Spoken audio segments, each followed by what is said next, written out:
Katanya gini, if you want marry with me, katanya, I make you my princess. Okay.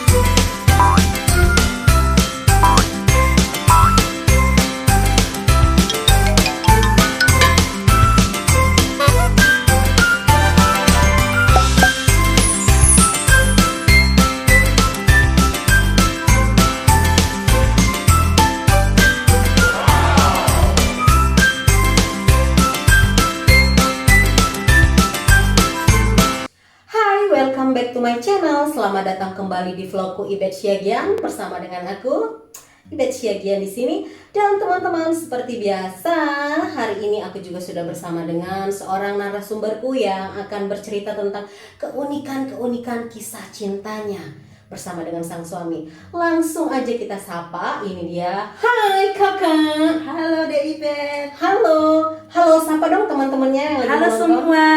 Halo semua, baik yang kenal ataupun yang belum kenal dimanapun berada. Saya mau memperkenalkan diri terlebih dahulu. Nama saya Maria Simarmata. Jadi saya ini orang suku Batak ya, atau orang Batak kata orang. Jadi orang tua saya berasal dari Sumatera Utara, dari Samosir, tapi sudah lama tinggal di Lampung. Begitu perkenalan singkat saya. Terima kasih. Jadi kakak lahir di Lampung atau Enggak sih, lahirnya di Siantar. lahir di Siantar terus akhirnya ke Lampung lah? Iya, terus pindahan ke Lampung. Tahu bahasa Lampung? Lampung ada bahasanya nggak sih? Ada. Coba sapa. Enggak, aku soalnya nggak pernah tinggal lama di Lampung. Karena aku waktu SD itu juga masih di Siantar ya. Terus habis itu SMP, SMA aku di Padang. Jadi tanya aku bahasa Padang lancar banget. Coba sapa ya berbahasa Padang. Aduh, masa harus keluar bahasa Padang juga. Coba. Dah, sampai bahasa Belanda dah halo mau. Halo. Kawan-kawan sadonyo, baka banyo, la elo-elo. Tekan aja kampung nih. Nggak bisa bahasa Inggris. Takkanlah jo kampuang ingun ayah ayah sajonyo rasa main imbau den pulang den takkanlah jo kampuang. Tuh orang Batak tahu juga bahasa nyanyi. Iya. Jadi kita langsung aja ya teman-teman semuanya. Mungkin kita juga, aku sendiri juga sudah penasaran dengan cerita kakak ini, dan aku mau mendeskripsikan sedikit. Jadi Kak Maria ini di sini termasuk salah satu pebisnis ya. Kenapa aku bilang pebisnis? Karena segala macam bisnis kayaknya Kak Maria ini ada. Mulai, kalau kalian ingat waktu aku ada interview sama temanku yang namanya Risa Simarmata dari Rotterdam, dia ada cerita panci sultan ya, panci sultan yang dia beli yang tutup gagangnya lapis emas. Nah, kan aku udah bilang aku akan interview si penjual. Nah, ini dia Kak Maria Simarmata ini yang menjual panci sultan itu. Merek apa itu Kak? Salad Master. Salad Ya, Master. jadi itu healthy cooking dari Salad Master. Yang minat boleh kontak saya. Ya. Nanti juga aku akan sertakan YouTube-nya Kak Maria dan juga IG-nya dan juga Facebook-nya. Jadi bagi kalian yang ingin mengikuti konten-kontennya nanti boleh segera di subscribe, oke? Nah, kita langsung aja nih Kak Maria. Ya, Sudah berapa lama kakak di Belanda? 13 tahun. Wow, 13 tahun teman-teman. Ya. Berarti sudah sesepuh ya? Sudah lumayan. Jadi relatif ya, kalau dibandingin sama orang yang puluhan tahun katanya sih masih baru. Iya, iya. Kalau dibandingin sama kalian yang baru-baru itu sudah lama. Kayak 2 tahun. Iya. Kayak 2 tahun. Iya. 12 tahun ya, berarti sudah lebih merasakan pahit manisnya kehidupan di Belanda. Di Belanda. Iya, banget. Kak Maria sudah 13 tahun di sini. Awal datangnya ke Belanda itu karena apa? Demi cinta ikut suami. Demi cinta yang membara. Tahu kan lagu itu? Nyanyi melulu ya. Lagu zaman-zaman dulu pasti nggak tahu kan? Iya. Orang dulu. Nah, coba Kak ceritakan nih. Jadi ketemu kesini itu karena menikah ya? Iya, karena cinta. menikah sama orang Belanda yang bermarga Pijnaker. Pijnaker. Iya. Itu zaman dulu, tahun berapa itu Kak? Ketemunya Tahun? tahun 2000. Tahun 2000. Tahun 2000 ketemu itu apakah aplikasi sudah ada atau Kak Maria ini bertemu by aplikasi atau apa ya kira-kira? Bertemu by apa dong nih Kak? Ketemu langsung. Wow, ketemu langsung waktu kakak ke Belanda liburan atau si Menir yang ke Itu nama suamiku itu Ben Painaker ya. Jadi kita itu ketemunya di Indonesia. Waktu itu dia lagi liburan ke Indonesia. Emang dia hobi travel, dan dia ke Indonesia itu setiap tahun, dan hampir semua provinsi di Indonesia sudah dia jalani. Oh, Ya, jadi emang dia hobi traveling ya. Ya, tapi satu tempat yang selalu dia ulang-ulang yang dia suka adalah Danau Toba, Tuk-Tuk. Wow. Jadi Suka traveling dan lebih suka itu ke Danau Toba sampai berulang-ulang Iya, kali. iya. Kenapa? Mungkin karena dia ngerasa bahwa sesuatu dalam dirinya itu mengatakan harus ke sini karena mungkin jodohnya di sini, kita nggak tahu kan namanya. Terjadi. Banyak hal yang terjadi seperti itu loh. Iya. Sesuatu Yang nggak mem- tahu. menarik, ada magnet yang membuatmu selalu datang ke sana, ternyata memang di situ soulmate-mu gitu kan Kak. Iya. Nah, so akhirnya ketemu di travel. Travel bus. Di travel bus. Iya. Wow, itu sangat menarik. Ini pengalaman pertama narasumberku yang bertemu dengan pasangannya di travel bus menuju dari Medan ke Danau Toba. Iya. Medan Danau Toba. Coba ceritakan Kak. Itu pas di bus itu, travel bus itu gimana itu kenalannya? Nah, Cara duduknya gimana? cara duduknya waktu itu kita barengan. Jadi kalau dari Medan itu ya ada kalau kita mau ke Prapat atau ke Danau Toba mau liburan, itu bisa sih naik bus biasa, tapi bisa naik travel. Jadi kalau mau cepet kita naik bus travel, memang sih bayarannya lebih mahal. Jadi karena waktu itu aku sama adik aku mau ngejar Natal di kampung, kita pengen Natalan di kampung. Kebetulan kita nggak pulang ke Lampung ke rumah orang tua. Di Natalan di Lampung lah, di kampung lah, di Samosir tempat opung. Jadi kita mau Natalan nih ceritanya kan ke kampung. Terus kita naik ngejar waktu karena aku itu masih kerja hari ini, besoknya udah harus Natal. Jadi pulang kerja kita harus berangkat. Jadi biar cepat gitu. Nah, jadi kita tuh pas di bus travel itu duduk di barisan yang sama tuh dengan band ya. Nah, jadi kita bertiga nih. Jadi Kursi posisinya tengah itu ya, kursi tengah. Iya. Uh-huh. Jadi posisinya aku paling sudut sini, Uh-huh. terus adik sepupu aku di tengah, si Linda namanya, terus bandnya di sini, gitu. Aneh juga ya, padahal bukan kakak yang di tengah Bukan ya. Terus, nah kalau aku itu di dalam bus, aku orangnya suka mabuk gitu. Oke. Jadi harus tidur, harus meremin mata, terus tidur biar nggak mabuk gitu ya. Nah terus habis itu adik aku kebetulan lagi kuliah di Unimed, ngambil jurusan bahasa Inggris. Oke. Nah terus adik aku itu bilang, kak ini di samping aku ada bule, katanya gitu.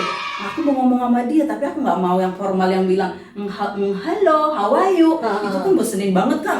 Terus kakak kan ada aja kak idenya, apa dong? Ya elah, orang mau bobo digangguin. Terus aku bilang, nah untuk lebih oke-nya itu kamu ambil kerupuk, makan, tawarin. Aku bilang, do you want to try something like that? Aku bilang gitu. Jadi untuk teman-teman ini juga salah satu tips ya.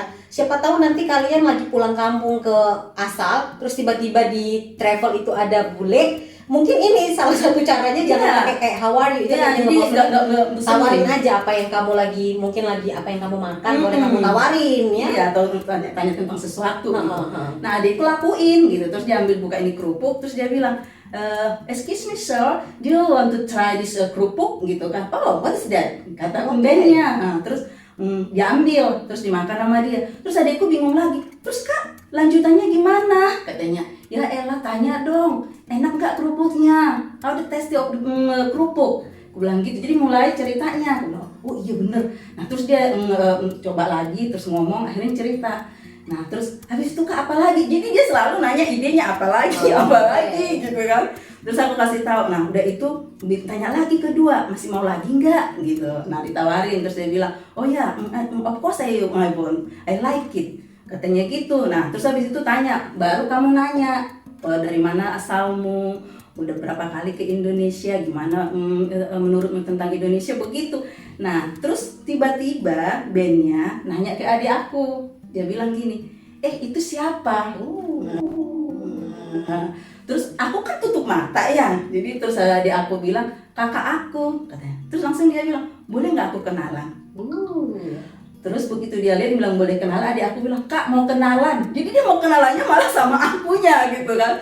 Terus datang adik aku bilang, kamu nggak, terus aku bilang, aduh itu bule gangguin orang aja. Ntar bilang kalau udah mau nyampe, bilang terkenalannya, ntar aku mabuk. Aku bilang begitu, terus dia bilang, oh ya nanti kalau udah mau nyampe gitu. Nah terus akhirnya mereka ngobrol. Berarti kakak cuek aja ya? Iya, cuek aja, I don't gitu, care about bule gitu. Oh. Karena juga aku nggak pernah berminat nikah sama bule, nggak pernah nikah niat tinggal di luar negeri, enggak. Karena di Indonesia sendiri aku merasa udah nyaman, fine-fine aja gitu. Nah, terus abis itu udah 15 menit mau nyampe nih di Prapat, si bule ngingetin si Ben ini. Bennya bilang, katanya, udah mau nyampe 15 menit, udah mau nyampe lagi dong. Ada janji kan. Terus ada aku bilang, kak, bulenya ini udah ngapa? Katanya udah mau nyampe, kakak udah boleh bangun, mau kenalan. Terus aku bangun, terus buka mata, terus kenalan.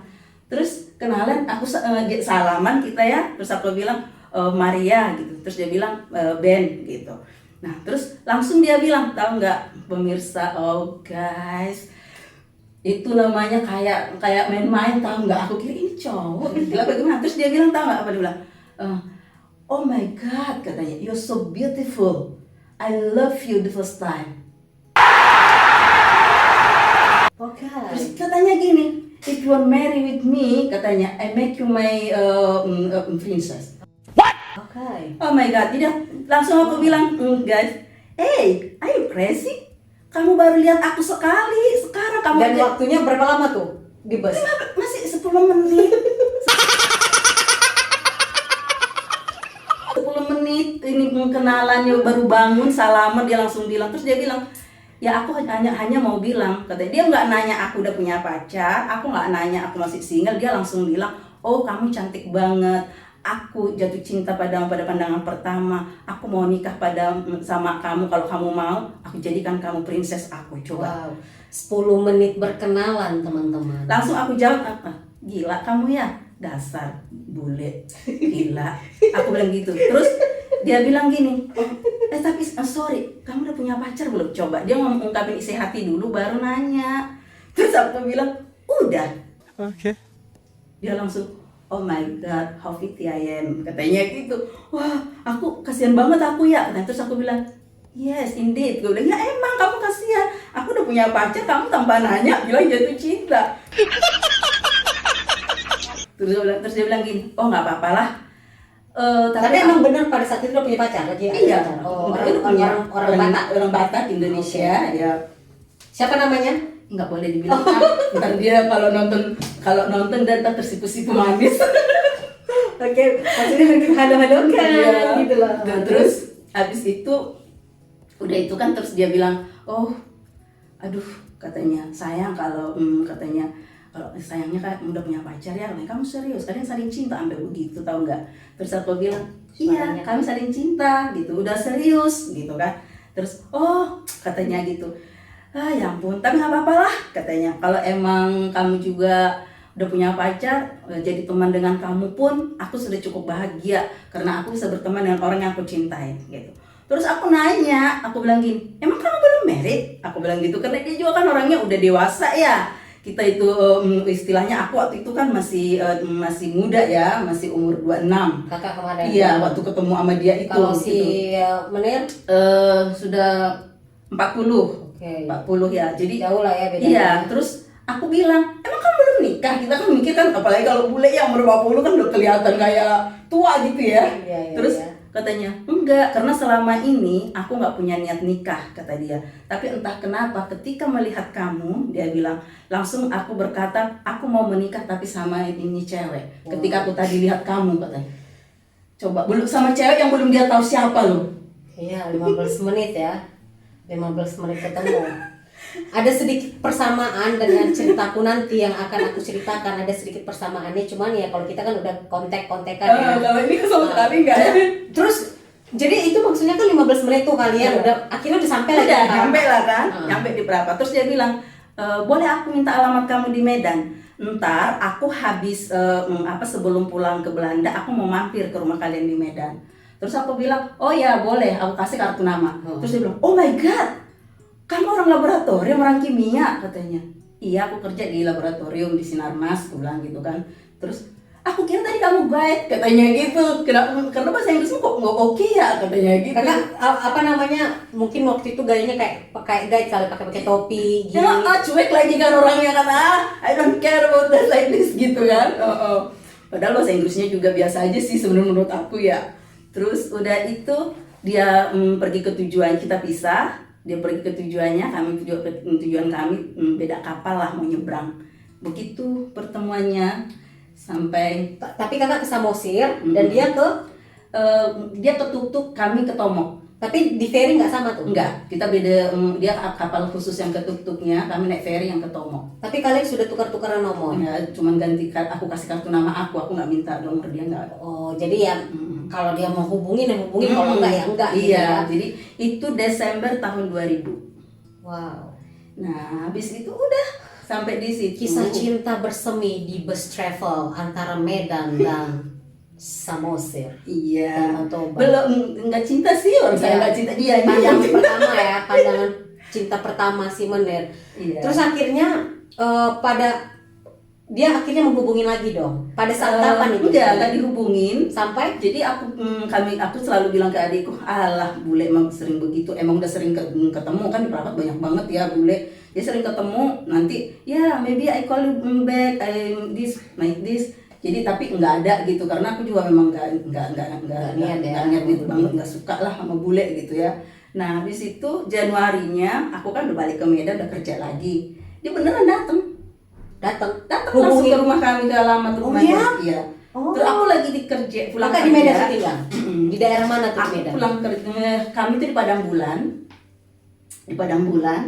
Nah, aku itu pulang kerja pergi tahun baruan ke rumah teman. Biasa tuh di Indonesia, namanya Januari itu bisa tahun baru, pulang kerja kita ke rumah teman tahun baruan. Tiba-tiba ditelepon sama adik aku. Dia bilang, "Kak, ada tamu nih." Nah, yang ada kebetulan bukan adikku yang Linda yang kami ketemu itu, tapi adik sepupu yang namanya Mei. Terus, "Tamu?" Aku bilang, "Aku gak ada janji deh." "Iya Kak, bule." "Ben ya?" Aku bilangnya, "Ya ampun beneran dia datang." Gitu. Ya udah, terus aku buru-buru pulang. Terus habis itu ngomong sebentar, terus aku langsung bilang ke dia, sorry, ini kita di lingkungan kita ini malam cowok nggak boleh malam-malam banget pulang, apalagi kamu bule. Jadi kita cuma 1 jam ngomong, dia pulang. Terus dia bilang, "Aku besok balik ke Belanda, bisa antar aku bandara." Aku bilang, "Oh enggak, aku kan kerja." Aku bilang, "Oh ya udah kalau gitu, yang penting nanti aku email kamu ya," katanya gitu. Terus iya, aku bilang begitu. Udah dia pulang ke Belanda, dan aku seperti biasa gitu. Wow, terus akhirnya dia pulang lah ke Belanda ya kan. Tapi kakak pun nggak ngerasa lah dia bakal hubungin balik lagi gitu kan? Barangkali aku merasa nggak seperti itu karena aku pikir udah aku tolak gitu loh. Aku kan udah bilang aku nggak bisa membagi hati atau apa karena aku udah punya pacar. Jadi sorry, tapi dia bilang nggak apa-apa, jadikan aku teman gitu.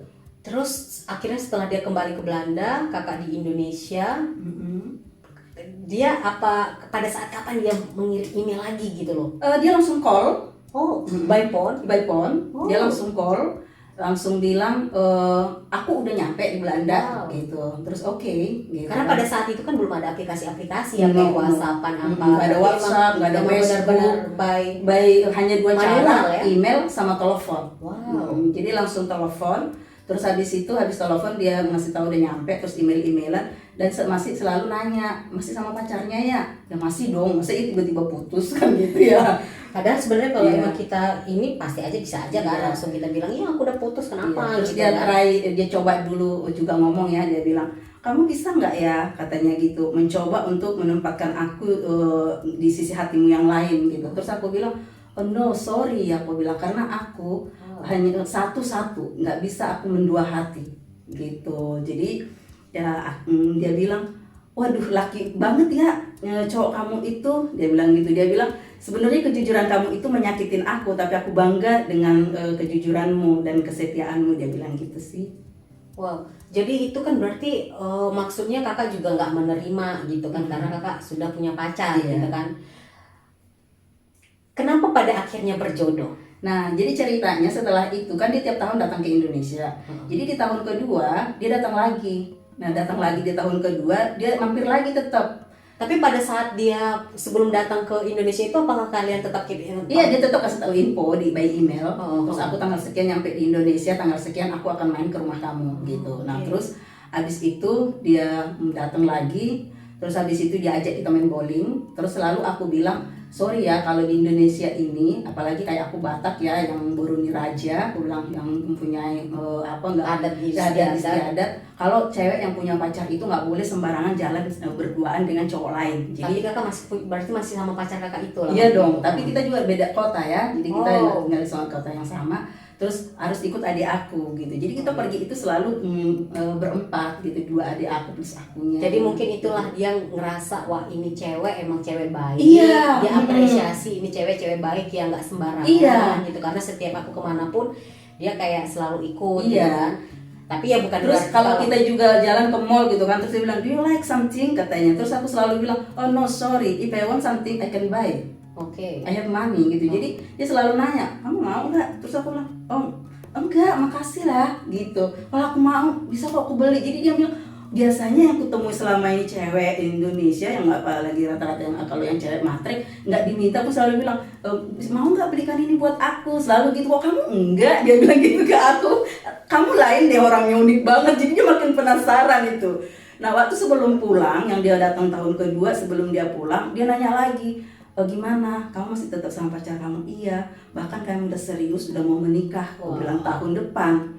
Jadi kita udah punya rencana mau menikah gitu di tahun 2003. Jadi kan ketemu tahun 2002-nya dia datang lagi, 2003-nya aku sebenarnya harusnya udah mau menikah gitu. Nah terus aku, oh iya, kata dia kaget. Dia terus berarti aku udah gak ada kesempatan lagi. Oh enggak, udah. Terus dia nangis. Terus dia bilang, aku sedih, tapi ya aku tetap bahagia demi kebahagiaanmu, karena orang yang kusayang yang bahagia, aku turut bahagia, kata dia gitu. Nah habis itu ya dia bilang, kalau kamu nanti nikah, kamu kirim aku undangan, nanti aku kasih kamu kado, katanya. Terus oh iya pasti, aku gituin kan. Terus dia bilang, kamu mau kado apa? Tahu nggak aku bilang apa? Aku mau baju pengantin. Oh, God ya. Terus dia bilang, oh ya nggak apa-apa, tapi jangan mahal-mahal ya, katanya gitu. Terus gue bilang, nah nggak terlalu mahal lah. Aku orangnya juga sederhana gitu. Tuh, jadi kadang-kadang ucapan itu adalah doa ya. Iya, Aku iya. minta baju pengantin, ternyata bener udah baju pengantin tapi Untuk dia. dari dia tau kalau jadi suami jadinya. Oh, jadi akhirnya baju pengantin yang kakak minta dari dia itu akhirnya itu kakak pakai ke pernikahan. Enggak jadi sih dikasih kan. Oh. Enggak jadi. Terus dia bilang, kan masih janji. Terus oke no problem. Kalau baju pengantin no problem, katanya gitu. Nah ya udah, kita bilang gitu. Nah habis itu setelah itu kan oke deh kalau gitu. Nah setelah udah itu balik dia, nah singkat cerita aku nggak jadi nikah karena ada masalah dengan itu calonku. Aku putuskan calonku tapi bukan karena apa. Nah setelah aku single ya, maksudnya nggak ada lagi, aku nggak mau lagi untuk sementara, rehat dulu deh, nggak usah pacaran gitu. Nah terus Kita stop. Teman-teman, bagaimana kisah-kisah selanjutnya? Apakah Kak Maria, apakah perjuangan si bule itu untuk mendapatkan Kak Maria gampang setelah Kak Maria tidak jadi menikah, atau semakin sulit karena Kak Maria yang ngerasa, oh aku sangat patah hati, aku nggak mau secepatnya menikah? Apakah semakin sulit untuk si bule mendapatkan hati Kak Maria setelah Kak Maria tidak menikah? Karena kita nggak tahu kan, mungkin hati malas gitu, atau mungkin gampang. Kalau pengen tahu, kita lanjut di part 2, dan jangan lupa untuk nonton part 2-nya yang akan aku tayangkan besok, masih di spesial edisi Kak Maria. Oke? oke.